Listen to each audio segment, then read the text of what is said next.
Assalamualaikum warahmatullahi wabarakatuh. Masih di channel Mentari Dia dalam materi HTML dasar. Nah, sekarang sudah memasuki part ke-10 nih ya dari materi ini, dan di part ini kita akan mempelajari tentang tabel. Tabel ini nantinya bisa digunakan sebagai dasar dari halaman web yang akan kita buat nih. Nah, di sini ada tag yang akan kita pelajari, yaitu yang pertama adalah tag tabel, kemudian ada tag tr atau tabel raw, terus juga ada tag th atau tabel heading, dan tag td tabel data.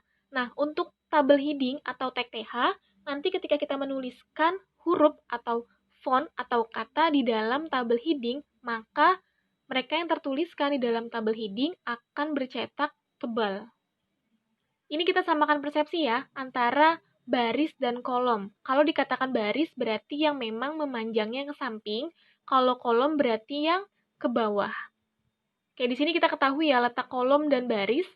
Yang pertama ini merupakan baris ke-1, kolom ke-1, yang sampingnya baris ke-1, kolom ke-2, kemudian yang bawahnya ini baris ke-2, kolom ke-1, dan yang sampingnya baris ke-2, kolomnya juga kedua. Oke, dan nanti kita akan buat yang seperti ini ya di HTML kita.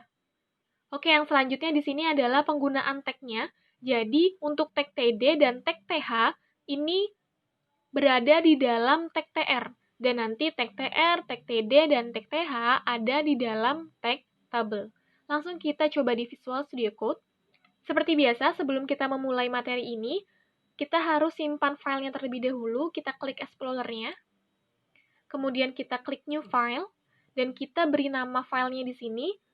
Terakhir latihan 8 berarti sekarang latihan 9. Latihan 9.html, kemudian di enter. Kita tutup Explorer-nya. Oke, sekarang kita tambahkan tag HTML dasarnya. Nah, di sini title-nya bisa kita rubah nih, menjadi tabel. Oke, kita save, Ctrl S. Kemudian di dalam body-nya, kita akan coba membuat bentuk tabel seperti yang di presentasi tadi ya. Kita tambahkan terlebih dahulu tag tabel. Nah, di sini sudah ada tabel, enter. Kemudian kita masukkan tr atau tabel raw, enter. Nah, di sini saya mau mencobanya th terlebih dahulu ya. Th atau tabel heading. Nah, di dalamnya saya mau menambahkan tulisan atau objek B1, K1. Maksudnya adalah baris 1, kolom 1. Kemudian saya copy, enter, paste, dan di sini saya rubah menjadi kolom 2. Saya save. Oke, ini saya kopas ya, yang bagian TR-nya. Enter, paste. Ini rapihkan dulu ya. Nah, tapi di sini saya akan merubah TH-nya menjadi TD. Nanti kita lihat ya, bedanya ketika menggunakan tag TH dan menggunakan tag TD seperti apa. Dan di sini juga nih ya, B-nya berarti baris kedua, benar kolom ke-1, yang bawahnya juga berarti baris kedua, kolom ke-2. Kemudian kita save, kita buka di browser. Nah, ini tadi latihan 9 ya, coba kita double klik. Nah, ini tampilannya seperti ini. Loh, kok nggak ada bentuk garisnya atau tidak berbentuk tabel? Ya, karena kita belum menambahkan border. Nah, border ini nanti ditambahkannya di mana? Kalau kita sudah mempelajari CSS, kita menambahkannya di CSS. Nah, tapi sekarang kita tambahkannya di bagian tabelnya terlebih dahulu. Kita balik ke Visual Studio Code-nya. Nah, di tabel ini kita tambahkan ya, border. Nah, ini udah ada. Kita tambahkannya, ini bebas nih angkanya berapa. Saya coba angkanya 1 dulu. 1, kemudian Ctrl S atau Save. Nah, kita lihat ya perbedaannya seperti apa. Kita pergi ke browser lagi. Kita refresh. Nah, ini ya. Jadi bedanya kelihatan. Tadi belum pakai border, sekarang sudah menggunakan border. Dan kalau kita lihat lagi, di sini B1 K1 dengan B2 K1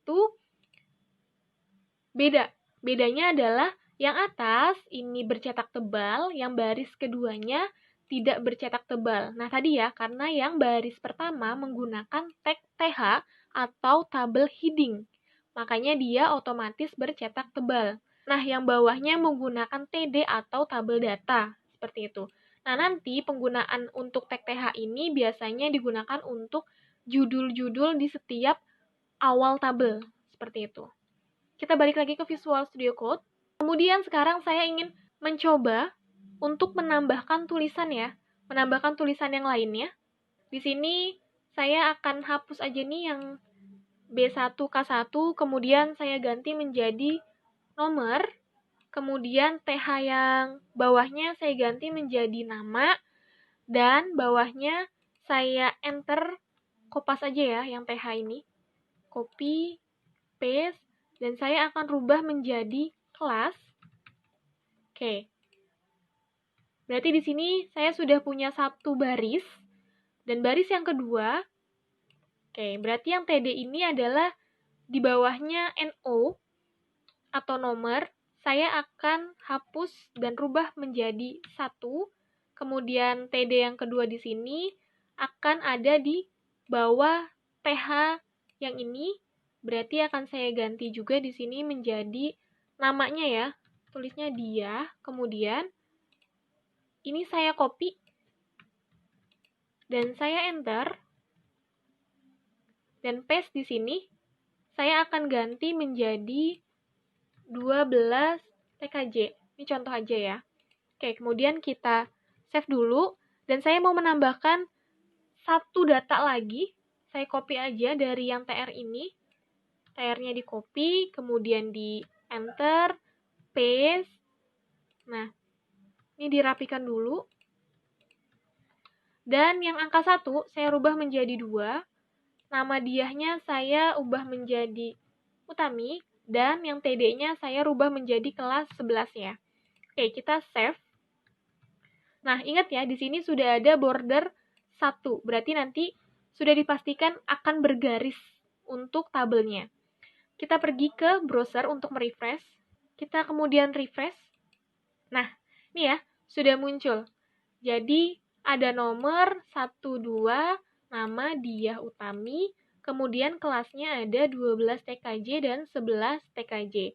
Nah, ini tadi untuk fungsi dari TH atau tabel heading. Nah, kemudian saya mau membuat tabel ini ukurannya full satu halaman ke samping ya. Kita akan coba dulu. Kita balik ke Visual Studio Code-nya. Oke, menggunakan apa? Kita akan menggunakan width. Kalau kalian sudah menonton video sebelumnya, pasti akan paham penggunaan width untuk apa.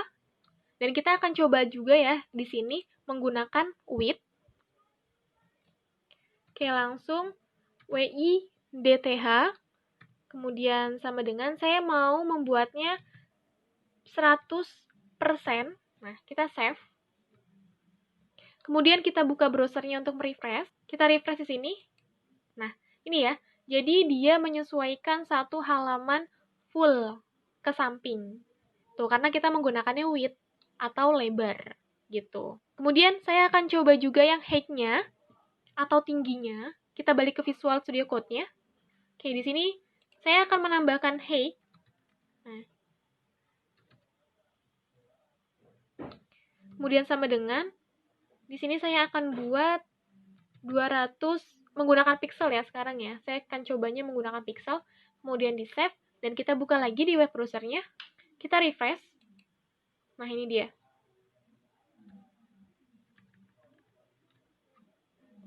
Nah, ini ya. Kita lihat di sini. Lebar dan tingginya sudah berubah dari yang awal tadi. Tuh. Kita balik ke Visual Studio Code-nya dulu. Nah, karena kita menambahkan width dan height-nya ada di dalam tabel, makanya semua baris dan semua kolomnya berubahnya sama. Tuh. Tapi nanti ketika kalian ingin merubahnya di baris kedua atau ketiganya saja, berarti tambahkannya di baris kedua atau ketiganya saja. Seperti itu. Oke, yang selanjutnya saya akan menambahkan cell spacing. Nah, fungsinya untuk apa? Coba kita lihat ya. Di sini saya akan menambahkan cell spacing sama dengan kutip, saya mau mengnolkan 0. Kemudian kita save.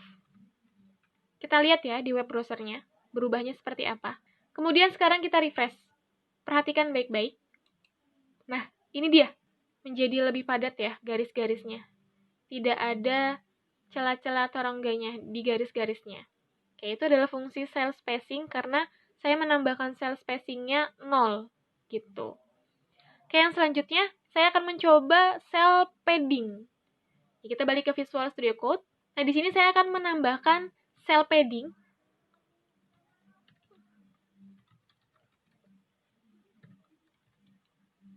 Saya akan menambahkannya 10. Kemudian di save. Nah, yang berubah apa? Kita perhatikan baik-baik di web browsernya. Oke, kemudian ini di refresh. Nah, yang berubah apa? Jadi, untuk penggunaan cell padding, jadinya dia akan menambahkan jarak lagi di tepian-tepiannya. Gitu. Tadi kan kita menambahkannya cell padding 10. Nah, itu dia. Akan dibuat jarak lagi. Tuh, jadinya makanya dia semakin bergeser. Sekian video di part ini, sampai jumpa di video selanjutnya dan jangan lupa untuk tonton video sebelumnya agar kalian dapat lebih memahami materi HTML dasar ini. Terima kasih.